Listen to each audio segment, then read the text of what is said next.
Não, ó. Você vai aqui, ó, no Play Store, hein? Toca.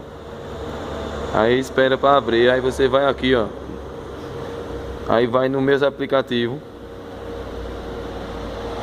Procura o WhatsApp, que vai estar aqui, que é lógico. Aí toca nele. Aí você vai lá embaixo. Lá embaixo mesmo.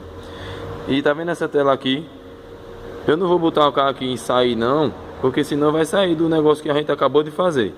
Vai aparecer um nome aqui para aceitar. Aí você bota aceitar. Depois que você colocar aceitar, você bota participar.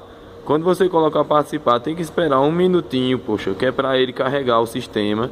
Depois que ele carregar o sistema, aí vai acontecer isso aqui, ó. Vai aparecer um novo nome aqui, beta, que é onde vai estar o aplicativo do WhatsApp. Ó. Tá vendo? Já apareceu aqui o WhatsApp. Quando você tocar nele, aí você bota para atualizar.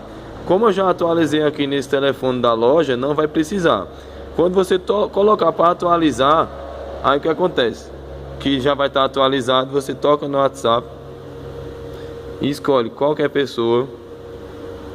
E aqui, onde tem o telefonezinho, você toca e vai aparecer a opção chamada de vídeo ou voz, mas no caso é de vídeo. Só isso.